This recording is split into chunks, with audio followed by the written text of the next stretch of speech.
Hello, I'm Dominic Wilcox, Chief Inventor at Little Inventors, a UK-based organisation that inspires and amplifies children's creative thinking. Welcome to this online event showcasing children's inventions to better protect the planet and highlighting the importance of involving children in climate decisions. Children and young people are passionate about the health of the planet, and so it's important that their thoughts and ideas are heard and taken seriously. Children have amazing imaginations, coming up with ideas that are fantastical, inventive, and surprising. But as we grow up, many of us start to lose our free thinking and creative ability. The more we learn about how things should be done, the more self-conscious we become about sharing ideas and daring to think and do differently. This loss of creative confidence stands in the way of finding innovative ideas at a time where we have never needed them more. We know the facts about climate change and biodiversity loss, but to respond to these challenges, we also need imagination. We can all look to children's creative spirit to inspire us for a couple of reasons. Firstly, to remind ourselves of the role that creativity and imagination play in unlocking inventive ideas to solve problems. And secondly, to instill the hope and joy we'll all need to navigate the challenging times ahead. At Little Inventors, we take children's ideas seriously by bringing their brilliant invention drawings to life. First slide, please. Working in collaboration with Child Rights International Network, we set a Climate Champions Challenge to young people around the world to think up and draw their ideas to better protect the planet and help biodiversity. Second slide, please. We received 756 ideas, quite amazing, from 29 countries. The passion children have for protecting our planet is incredible. After much discussion, we selected 10 ideas that were interesting, thought-provoking, and inventive. Next slide, please. Each young inventor was teamed up with a skilled maker, animator, or 3D computer artist to discuss their idea in more detail. Next slide. The makers then brought the idea to life for an inspiring exhibition at the United Nations in Geneva during the Human Rights Council. Next slide. There were ideas from a flying compost box bee to reach people in tower blocks, to a playground with swings and slides that generated electrical energy to power transport. We're going to hear from some young inventors soon about their ideas. Okay, that's the end of the slides there. This was an incredible opportunity for young people to show their ideas to people who make important decisions on the future of the planet. And we are very happy to have the opportunity to hear some of the thoughts and ideas of young people here today. Now I'm going to hand over to Aniva, who will be facilitating this session. She is a young climate activist from the Samoa Islands in the South Pacific.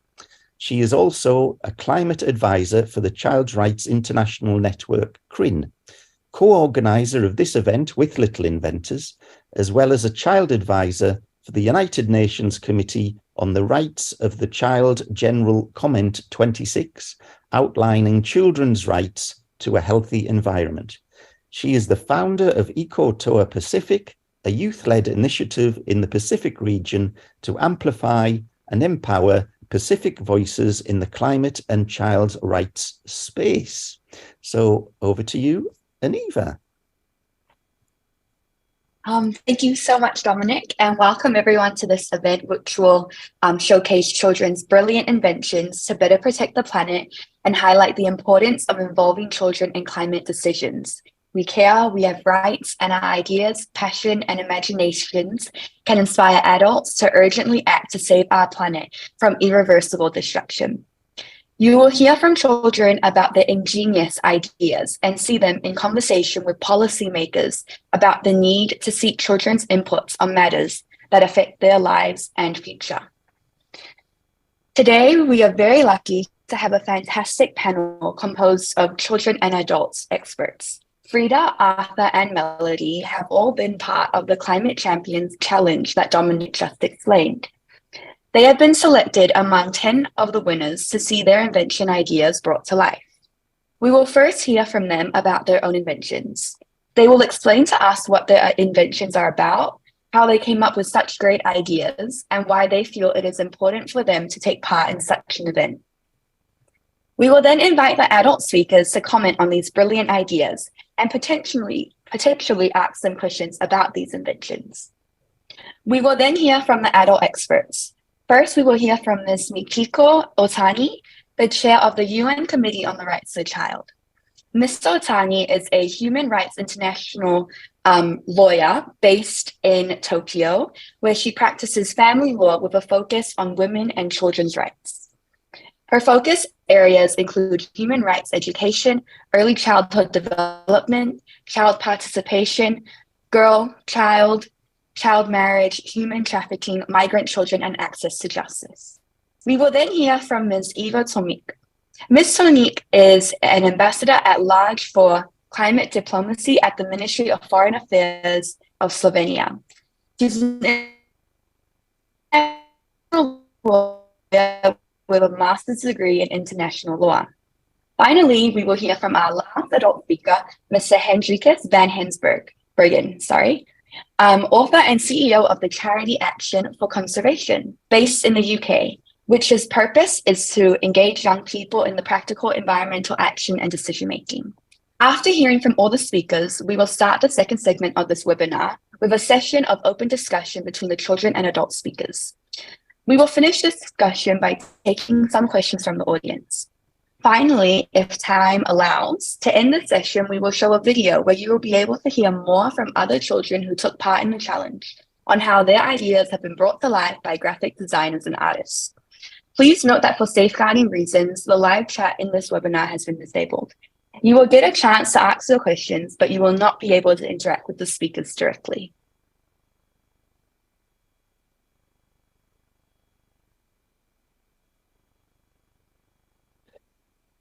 Thank you, Aniva. I just want to jump in just to say we're going to start with a little video, which will. Actually, we'll talk about Slido. So you can make sure if you want to make a comment, you can join Slido. That would be great. Just click that on your phone, or you can just click this link. Now we're just going to start with a little video, which was the video that we sent out to all of the children who participated around the world.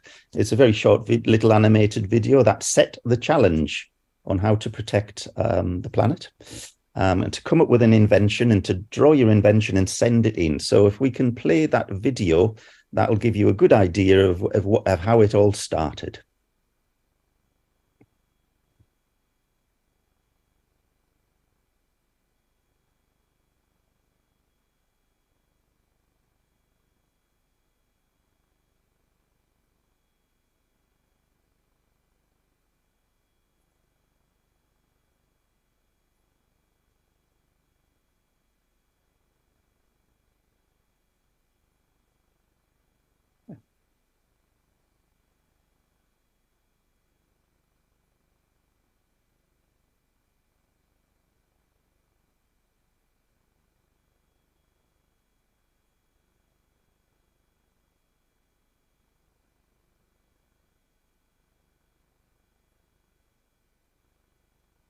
Invention ideas that help protect our planet and its biodiversity and encourage us all to live more sustainably.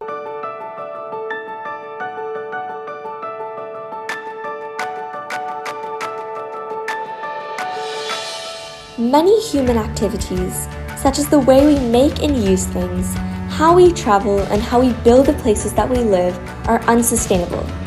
It is making the atmosphere of the Earth hotter, changing the climate and creating problems for the fragile environment that supports humans and all the other amazing creatures that live on our planet. But we can all help to build a climate-safe world. Climate champions, we need your help. Child Rights International Network and the Rights Studio are inviting you to take on the new Little Inventors Challenge, Climate Champions. Using your brilliant brains, we want you to come up with invention ideas that help protect our planet and its biodiversity and encourage us all to live more sustainably. Little Inventors encourages children to use their creativity and imaginations to explore real-world challenges. The most ingenious invention ideas will be brought to life. Climate champion ideas will then be exhibited at the United Nations in Geneva, Switzerland. Upload your ideas at climatechampions.littleinventors.org. Join a community of climate champions and use your invention ideas to push world leaders to take urgent climate action. Imagination can change the world.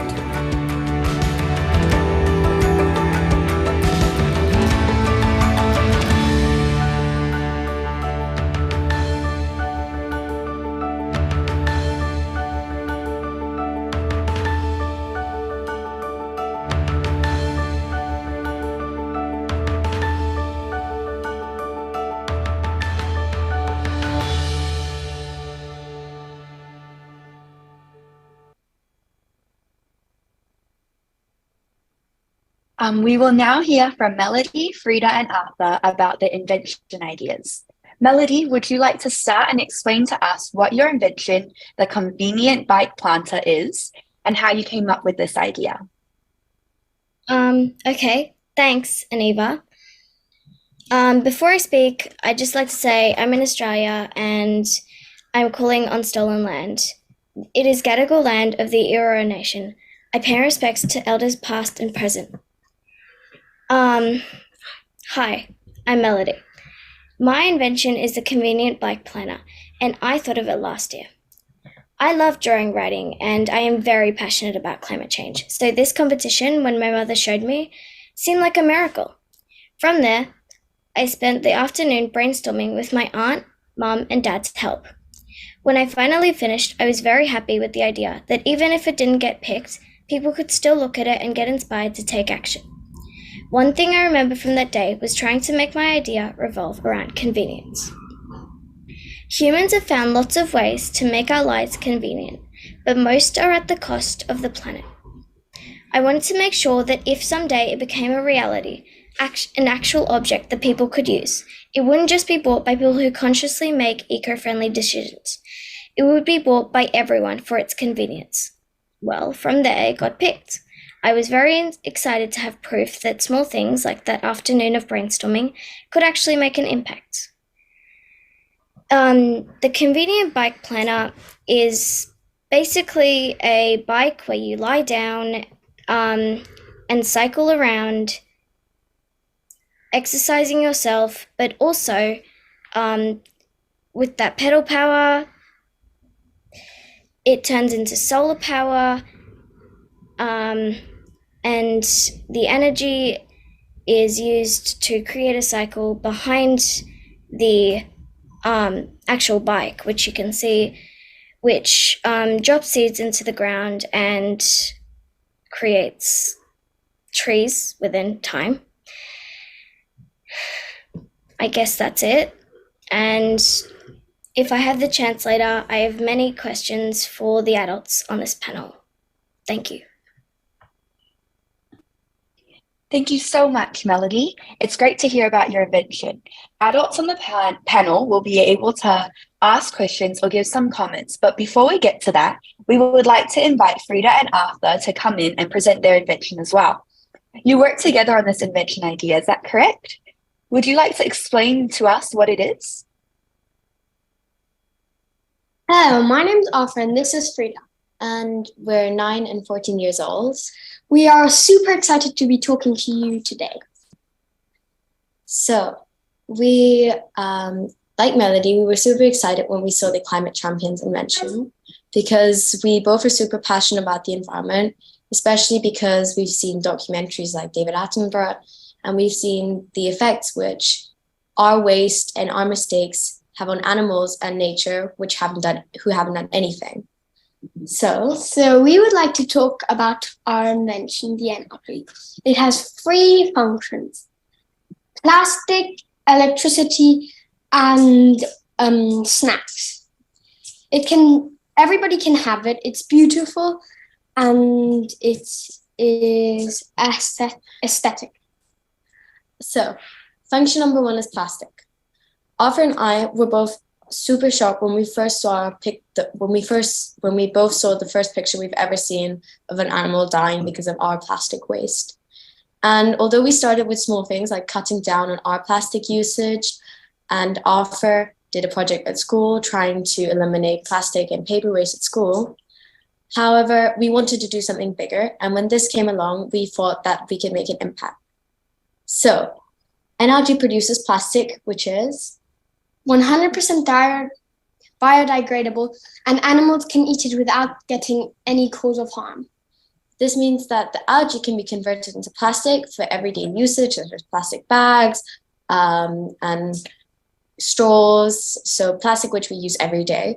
But this plastic, because it's made of algae, when put back into the environment, it's natural, it doesn't have any impact on the environment. The second function is electricity.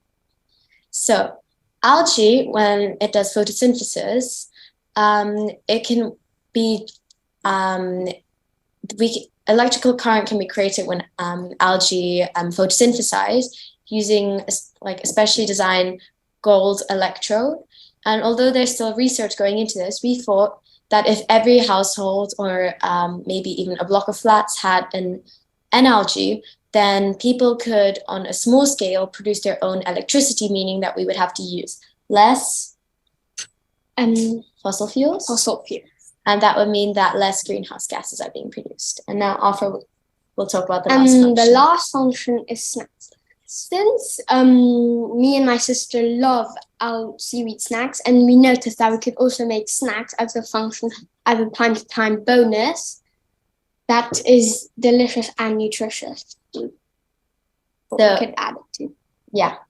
So, in summary, an algae has 3 functions. It can make snacks, which is the most yummy part of the machine.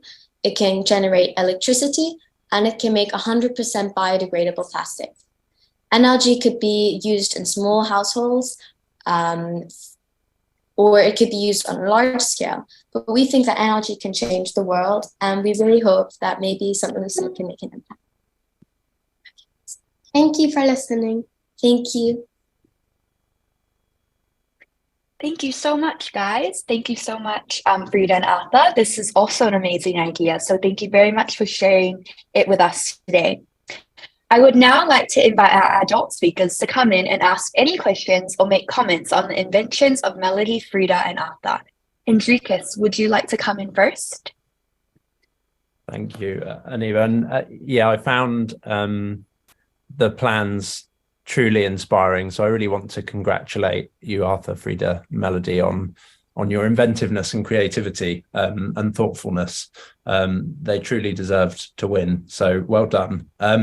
So what struck me most about your ideas was how practical and achievable they are. Melody, I can't think of a better way to get around off-road. It sort of combines guerrilla or stealth planting with a relaxed but healthy mode of sustainable transport. And I thought that was fantastic. What a great way to get from A to B. Frida, Arthur, I love your idea. It could end up on countertops in people's kitchens all over the world. It's inspiring, it's hopeful, and it's usable. I often find myself between meetings. It's a bit like a David Attenborough documentary, foraging for food and snacks. So the idea that it produces snacks as well as electricity and biodegradable packaging is fantastic. So congratulations to the 3 inventors. So I had one question. If your dreams could become reality, which they can, how would you want to see your idea being used around the world in an ideal world?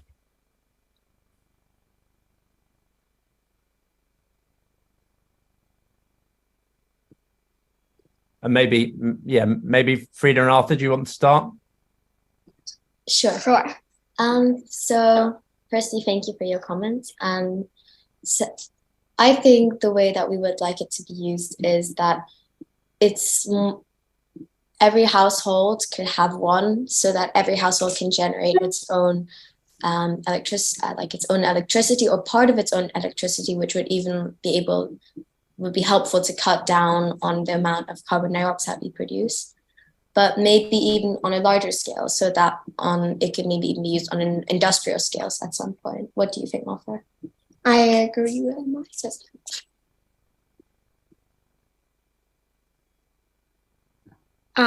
Yeah, thanks, Hendrikus, for your praise on all three of our ideas. Well, I guess I'd like to see my idea, like if I would walk out of my house and then immediately see someone using it, I'd be like really proud, and I'd be like, yes, I thought of this idea. I made an impact. And again, like I said, I wouldn't just like people to buy it because they want to help the environment. I'd like everyone to buy it or use it because it's convenient, it has many functions, and, well, it's convenience, basically.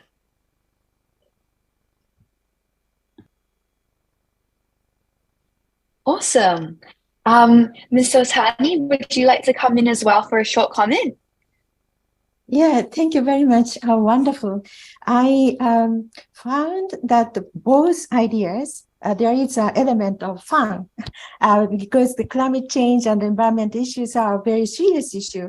But I see, fun part like pedals on bicycle or creating the snacks. I hope both of you also enjoyed inventing those ideas. That's my comment. Thank you very much. Brilliant. Congratulations. Awesome. And Ms. Tomik, would you have any questions or comments too? I would. Thank you very much. Congratulations to all three of you. I find both ideas really impressive. Most likely, Slovenia will have a pavilion at the United Arab Emirates COP28 in 1 year's time. And I use this opportunity to invite you through Isabel and Corinne to find a way to present your innovations at our pavilion. I can say there will also be business people from Slovenia there. And it would be fantastic if somebody would recognize the value in your products.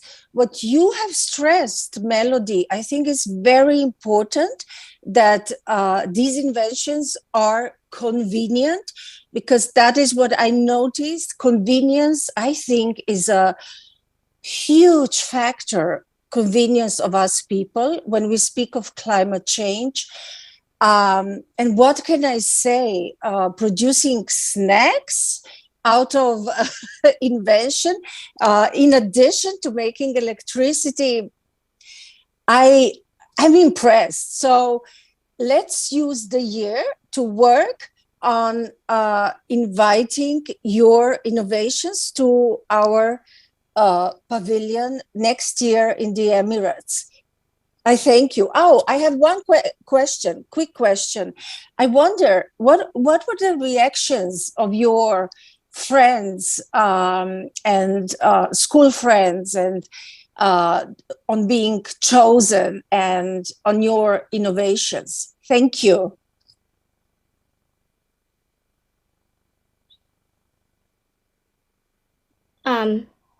To answer that question, I think, well, my friends would be very surprised. They'd probably be proud of me. Yeah. and I think they'd probably go and get one. Yeah, like immediately.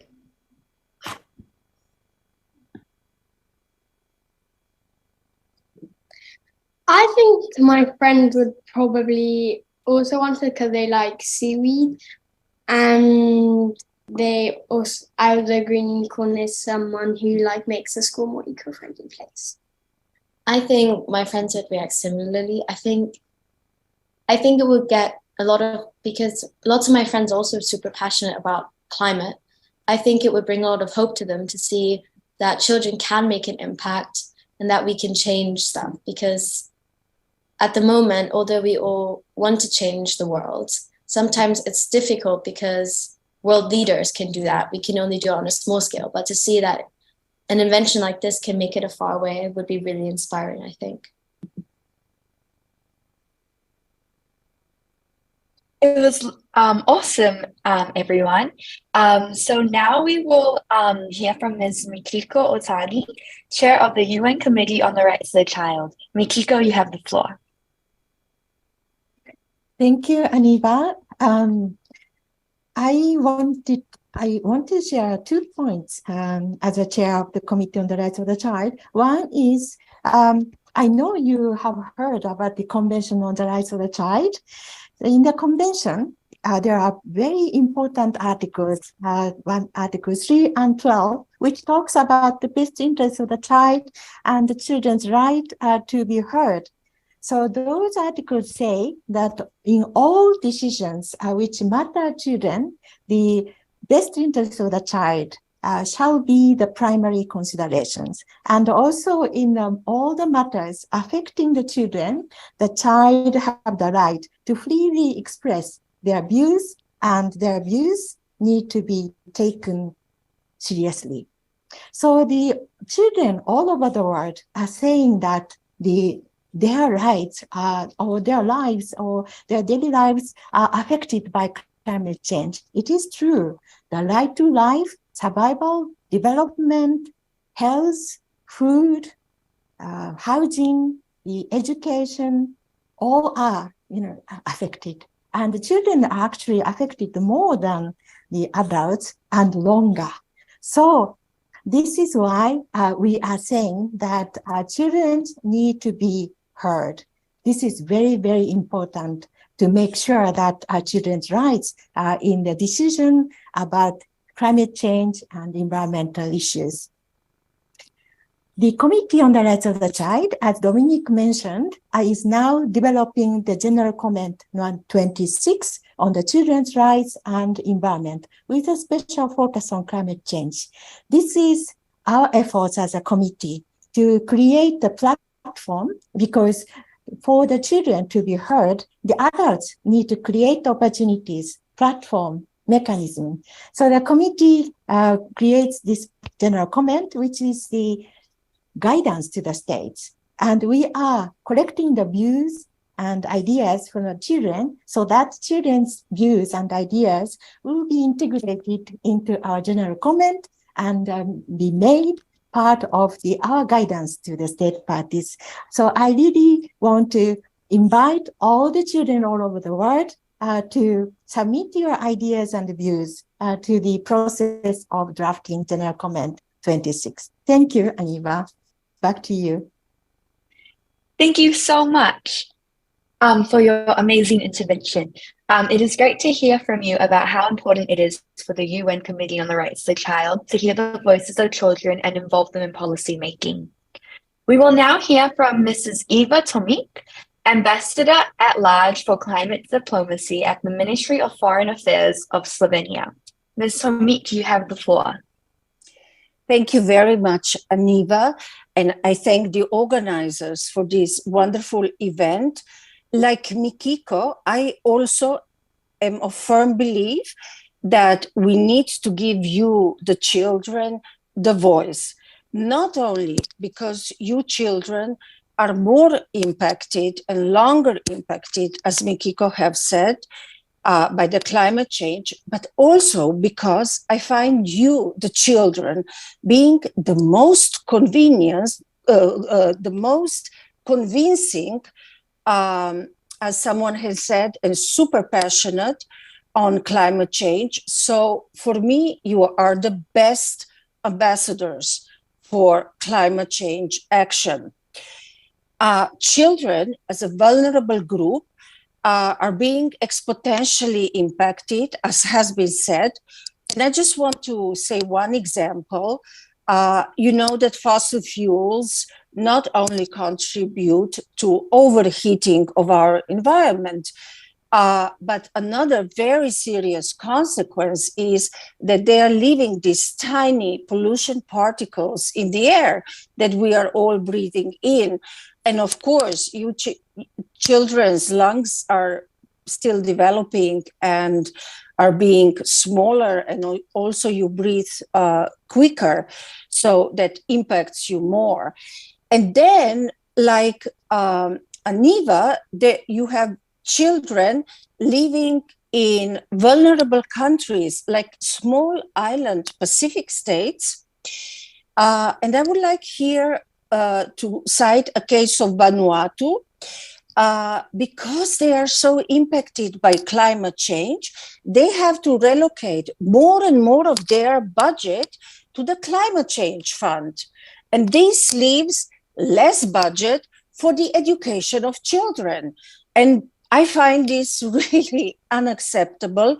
And I believe it is our human solidarity that we need to step together and help those who are most impacted by the climate change.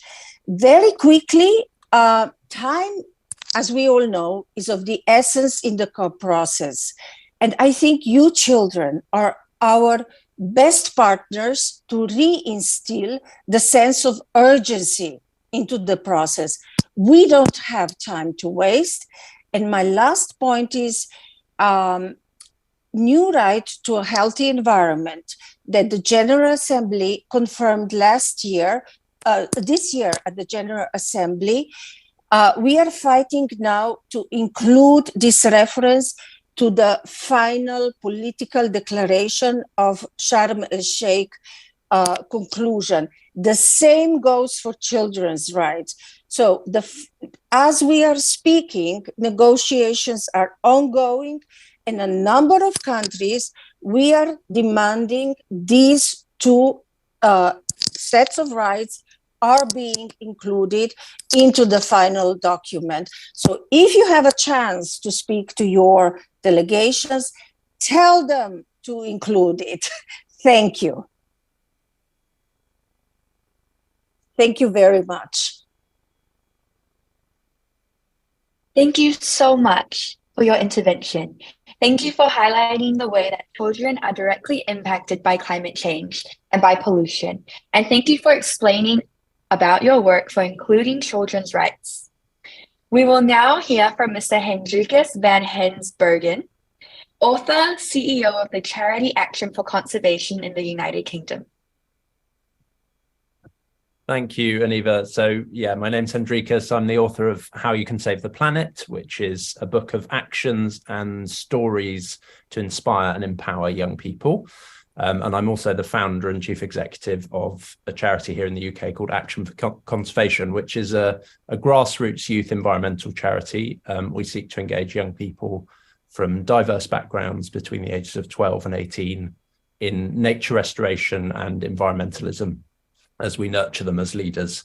So a question I often get asked is, why young people? And this is my answer. To avert climate and ecological breakdown and seed a greener future and a fairer future for young people and everyone, in fact, we need to move away from short-termism and instead think and act intergenerationally. We know that. We also know that historically, generational shifts in attitudes, values, behaviors have initiated and shaped our biggest social movements for change. And this crisis, which is the biggest humanity's ever faced, is no different, which is why every young person, no matter their background, can and should be moved and empowered to protect and restore the natural world, and why placing today's young people at the heart of the conversation about tomorrow's planet and at the heart of coordinated grassroots action isn't just important, It's absolutely vital if we're to ensure future generations of all species enjoy a livable and diverse and flourishing future. So a practical example of how we might do that: in 2019, Action for Conservation launched a new initiative called the Pempont Project on a 2,000-acre site in the Brecon Beacons National Park in Wales. It's a really unique effort. It's the largest youth-led project of its kind in the world.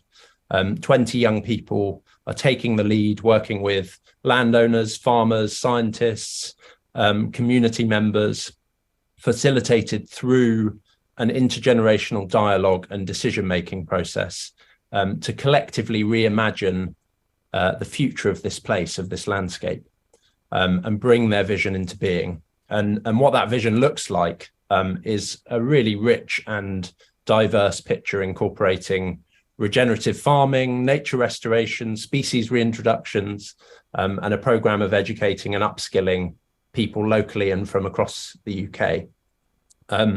Children and young people today are more aware of the crisis we face than ever before, and they're having to resort to strikes and trying to hold our global leaders to account in that way because they aren't being listened to enough in decision-making spaces, and they're not afforded enough opportunities to take action at a meaningful scale to them. The most transformative aspect of the Pempont project for me, and the many parallel youth-led efforts around the world, is that it doesn't just give young people a voice, it encourages everyone involved to listen to those voices and take action with them to bring about the changes we all want to see.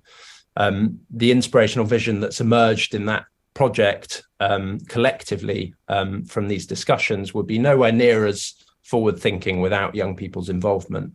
And this is what I love so much about the Climate Champions project and the ideas you've presented here today, Arthur, Frida and Melody.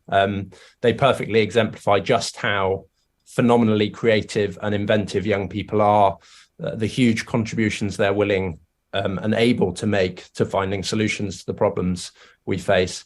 But their ideas are also being brought to life in collaboration with adults. We heard from Melody how her aunt and family members were discussing ideas with her, and that's such a positive thing. These ideas have involved designers, the people on this call and others, and that's what we really need: approaches and decision-making spaces that don't isolate young people's voices, but instead treat them as valued equals and give them meaningful parts to play in grassroots practical action on the ground as well. And it's efforts like these that truly give me hope for the future. Thank you. Thank you so much for your intervention and for explaining how important it is to involve children in decisions being made for the future, and explain how you work directly with children and engage young people in practical environmental action and decision making. That's really inspiring. We are now moving to the next segment of this event with a conversation session between the children inventors and the adults on this panel. To start, I would like to ask Frida, Melody, and Arthur, why do you think it is important that adults listen to the opinions and ideas of young people on climate change? Thanks, Aniva. Sometimes I get really frustrated because lots of people don't believe that climate change is urgent or important. And even though everyone probably here listening to us thinks that it's urgent and important, the people in power who are adults don't believe that it's a priority and don't make the right decisions, really. So I think it's important that adults, especially the ones in power, listen to us, the people who really understand what's going on and what needs to happen to ensure that we have a better future. Thank you.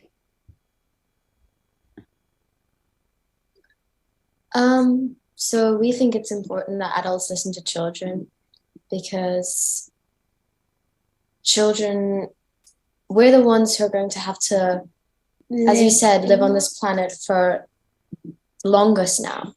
and all the impacts that climate change have on the environment, they're already happening now, but they're only going to get worse in the future. If we don't stop it. Exactly. And me and Opera often feel like even though people think that climate change is important and people say that they want to change and they say that small scale change by everybody is important, in the end, the decisions have to come from people with power. People with power have to say, we stand behind children and we stand behind climate change. And we think that children should have more of a voice.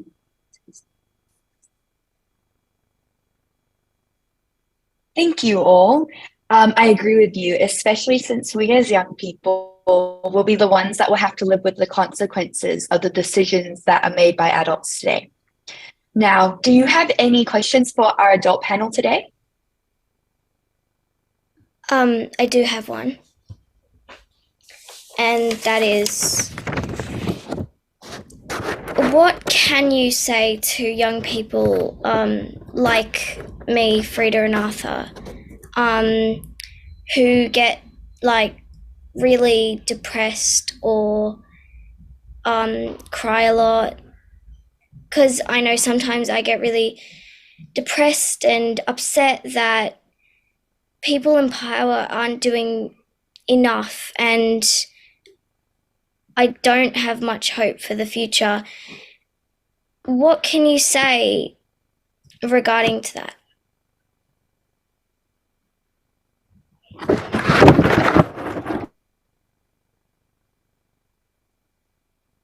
Should I jump in? Melody, I think that's something that a lot of us feel, and it's really hard. And I think particularly for children and young people, we hear a lot about how you're going to save the planet, and that's not really fair, because you should also have a childhood and not have to worry about these issues, and they are hugely worrying. One of the best antidotes to feelings of climate anxiety and distress about the state of the planet and the state of biodiversity loss and climate breakdown that I know of personally, and the evidence so far bears this up, is that getting involved in practical action, even if that's small and might be perceived as inconsequential in the grand scheme of things, but being actively involved, using your hands, using your mind to be a part of something at a local level, a community level, building relationships with others is the best way to kind of combat those feelings. It's not that they're going to go away. They won't go away for anyone in the current state of the planet and the current state of our decision making about solutions to the problems we face. But at least that can help you stoke your own inner fires and keep you kind of focused on the positives. And I'd say that I'm a big believer in action begetting action. The more we take action, the more that influences those around us. That isn't to say that we don't need systemic changes at a global level and in our leadership, but we can make change on the ground where we are, and that can be a positive thing for us personally and those around us. Thank you, Hendrikus. Now we can pass it on to one of the other speakers, adult speakers. Then I saw also hands of Eva. Can I talk first? Thank you very much. I sensed very much the urgency, and you mentioned frustration or sometimes upset.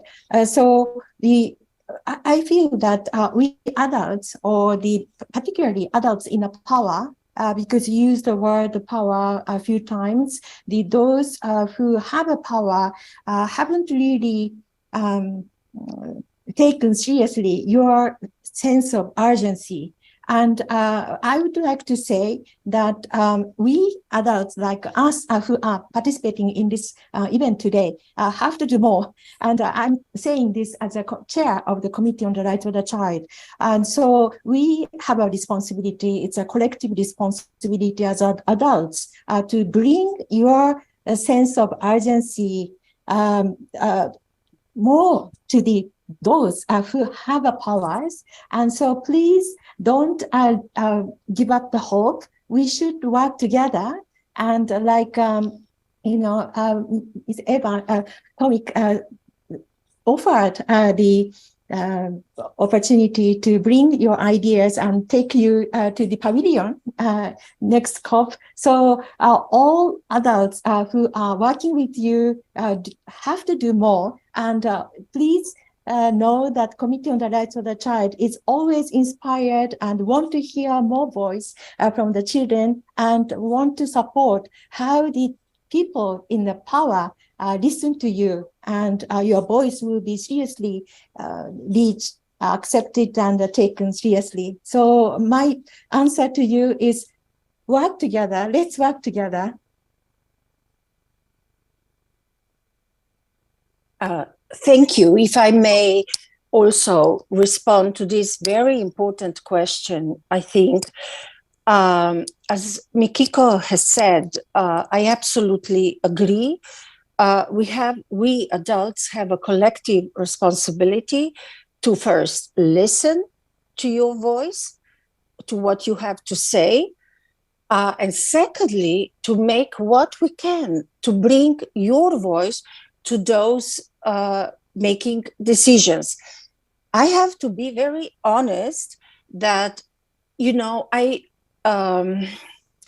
I propose many times to bring children into, for instance, we have each morning here at COP EU coordination meetings, and I propose, let's take half an hour, bring children in.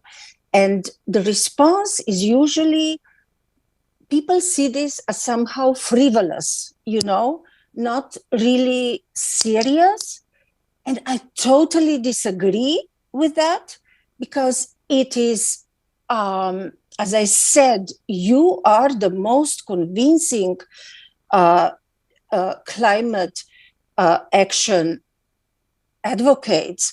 So I will continue working for including your voice, also in formal sessions, because we need to hear from children. I think it's a great success. The children, for the first time here in Egypt, have your own pavilion. Next year, you will come to Slovenian Pavilion and will showcase the exhibition and make an event and a debate on this. And hopefully we'll manage to include you also into these more formal discussions, so your voice can be amplified to as many people as possible. And on a more personal note, Melody, if I may say, I get depressed as well because of climate change. And if you start thinking, logically, you cannot arrive to really uplifting conclusions, right? But then my belief and my motto in life is you can always try. And as Hendrikus had said, we all can do our bits in an environment where we do live. I think it's fantastic. We are having discussions like that. And to me, what it really helps is to, when I get depressed, is to talk to like-minded people, to motivate each other. But we can and we should try to change things for the better. And in my soul, I remain an optimist, that we will collectively find the way and the possibilities, so your futures will also be bright as they should be. Thank you. Thank you so much. Would you like to add anything, Melody? I just think it's important when listening to children to include all of them in decisions on climate justice, including those from like minorities and the ones who are most vulnerable, also children with disabilities. Yeah. And Eva, can I respond very quickly to Eva's point? Because I think that's a really important point about it being perceived as frivolous, and I think that's where we need to be looking at new models of decision making that mean that it isn't frivolous, because it clearly isn't, and that's the problem. And you know, I'd echo Makiko. It's not necessarily for you to do more. You're already doing it as young people. It's for us to think of new ways of centering the process around you, given that it's your future. And there's some really exciting stuff going on with citizens' assemblies around the world. Japan's future design movement, you know, sort of future councils in which people represent citizens of the future. There are interesting ways of doing this that we could be looking at a global scale, and I think that's our responsibility to do that.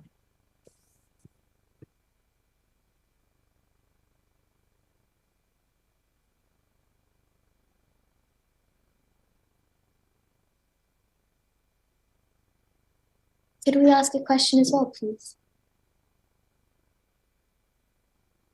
Sorry, I just had some technical difficulties.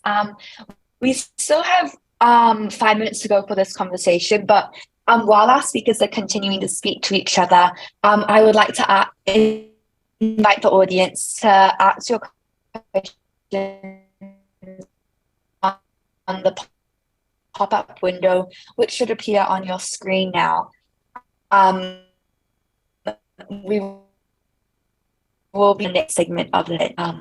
So, Melody, did you want to?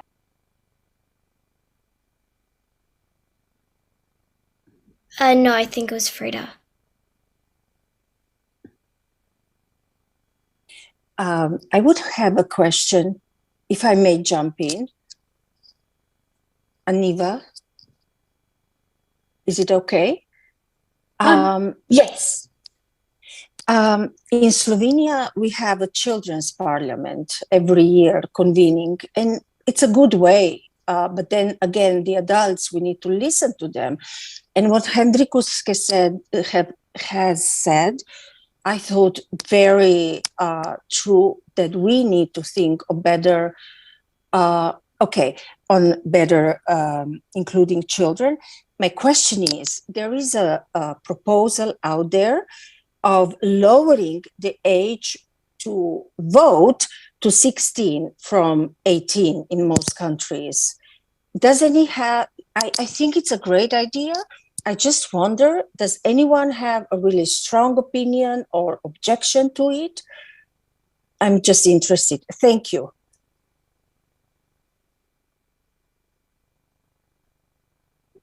Could I answer?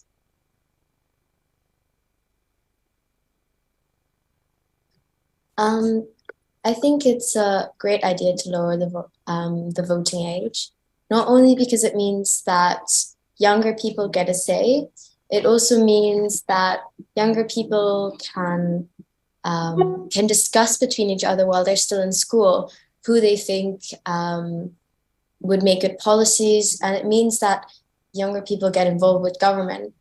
And people who are 16 are probably friends with people who might be 14 or 15 or even younger than that, who might have siblings.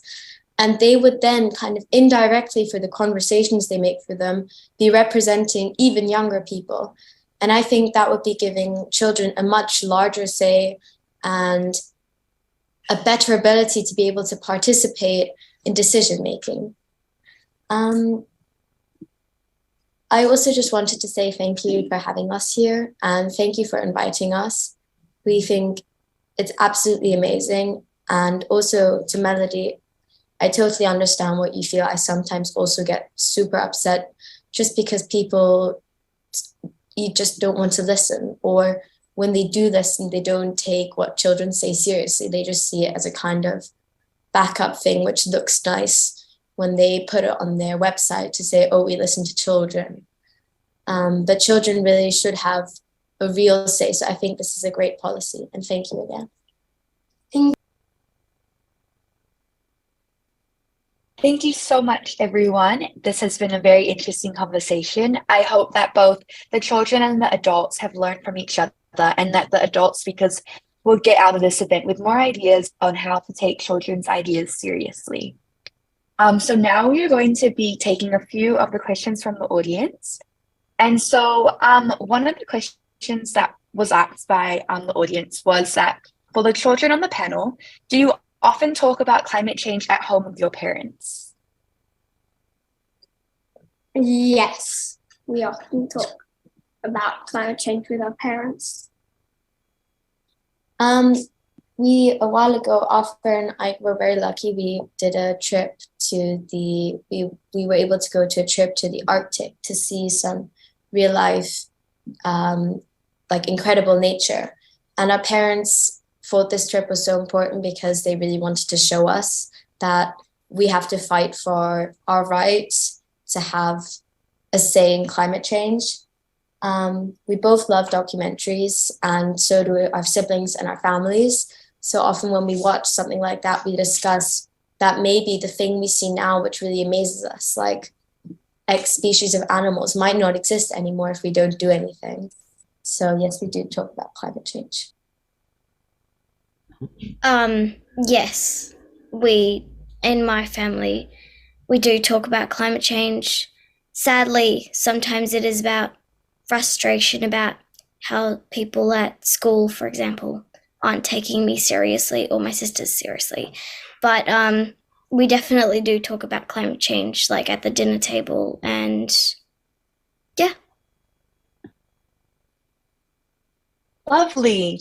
We now have a question for the adults on the panel, and that is, what have been the highlights of running this competition? Well, there's been many highlights. It's been wonderful to see just how much enthusiasm and passion children around the world have had who entered. We got overloaded with ideas. Children, parents, teachers uploading the ideas of young people to our website. So that enthusiasm was fantastic to see. The diversity of the types of ideas was great. It was talk about the hive mind coming together. And also, of course, we had this wonderful exhibition at the United Nations, which is a true example of taking young people's ideas seriously.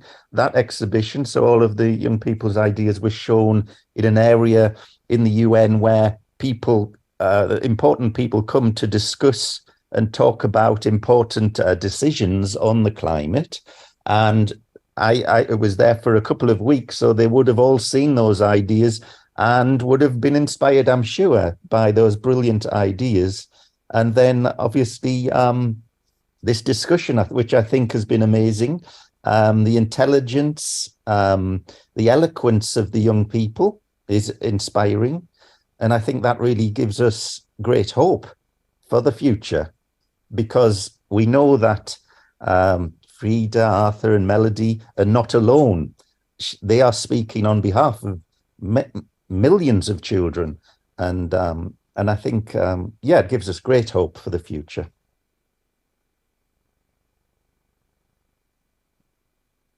Now we have one final question, and that is for the children on the panel, and they have asked, which activities does your school promote to get children aware of climate change?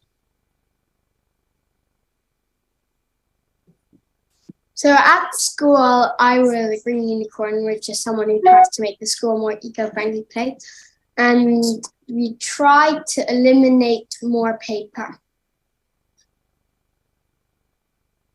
At my school, it's similar. For example, I'm part of the sustainability committee at my school. And every year we take a few initiatives to try and make the school more eco-friendly. For example, we've been working with the ideas of building a green wall along the side of our school because we've got a long wall around our sports grounds. And we've also been thinking about making the secondhand clothes sale for uniforms even bigger to reduce the amount of clothes that people purchase for the school.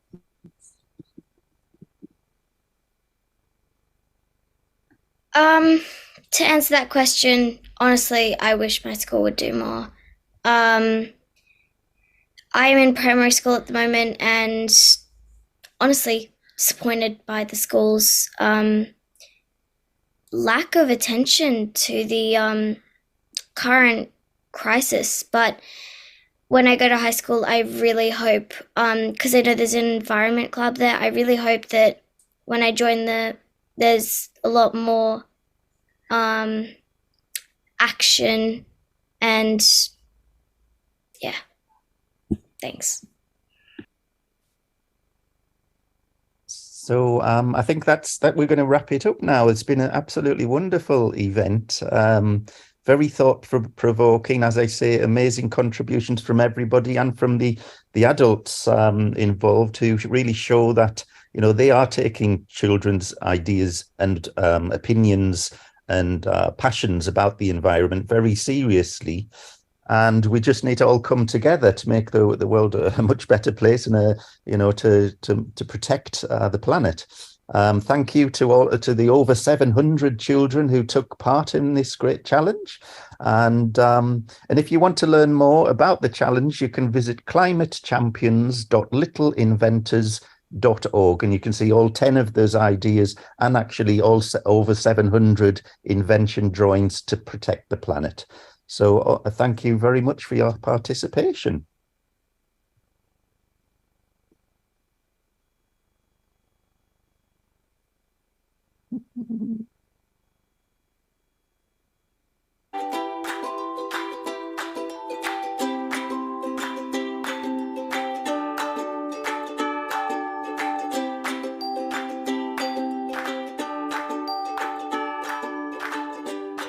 Yes, sometimes they can be really silly, but they're actually pretty cool ideas.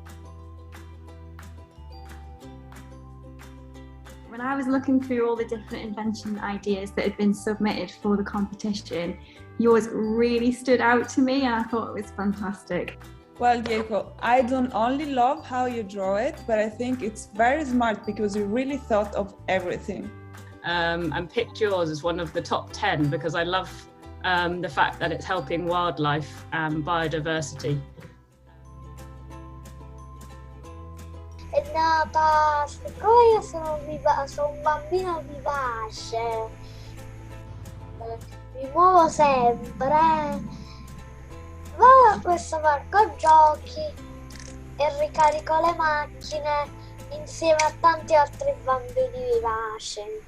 Chiara is saying she likes inventing things so that she saves lives, you know, both human life and aquatic life together with the environment. So what I'm going to do is make it into a real object, and it's then going to be shown at the United Nations, which is in Switzerland, at an exhibition. That's amazing. That's so cool. The main things should be like the plastic production, the food, and the energy. So it has like 3 main functions. Basically, the compost tea, you press the eye, the mouth opens, you put compost in, and when the compost is full, it will fly to a compost place. My thought from Chiara's idea is that it's a combination of a detector, chemical detector with a pipe. So this is what I've got at the moment. Nice. I think we're all human beings, so we're all equals in a way, like no matter what age you are. And also, yes, sometimes they can be really silly, but like with adults to help them, like you, Andre, to help adjust their ideas to actually make it work. They're actually pretty cool ideas. I think it's very unfair if only adults have the rights to say stuff, and children may want to save the planet. Lui mi dice: mamma, noi bambini non abbiamo la testa piena come voi grandi, perché noi non lavoriamo, allora riusciamo a cogliere quelle cose, quei dettagli che agli adulti sfugge. They come up with such fresh and exciting ideas, and we need to listen to the children more, because that's how we're going to save the environment, really. Also, I'm a huge proponent of teaching students early on that they have a voice in this world. I think it's equally as important for them to actually feel listened to. To don't stop your imagination, to don't doubt of your ideas. In the end, we only have one. We are looking for other options. We're looking at Mercury, we're looking at Mars, we're trying all these new things, but actually maybe the problem is with us always thinking, oh, there's another chance. We need the planet to live. We all have one life. We can't be immortal, but we sort of have to make that life full of meaning, and if our home, planet Earth, is not looked after, it's just that meaning's not gonna have meaning.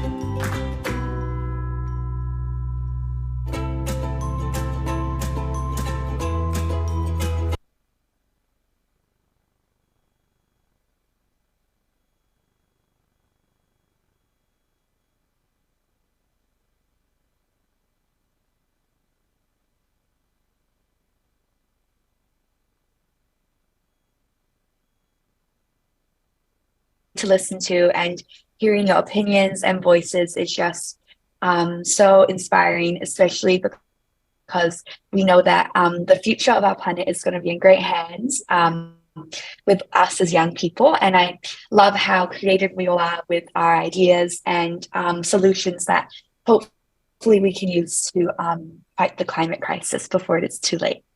And in the conclusion of this event, we would like to express our gratitude to the government of Germany, the government of Slovenia, as well as the European Union for making the challenge happen and for making some space in their COP program to make this event possible. Thanks also to all our panelists, Frida, Arthur, and Melody, for sharing your inventions, Ms. Otani, Ms. Tomik, and Mr. Van Hensbergen, for taking the time to listen to the children and discuss with them about the need to seek children's inputs on matters that affect their lives and future, and look at solutions to involve more children in climate discussions.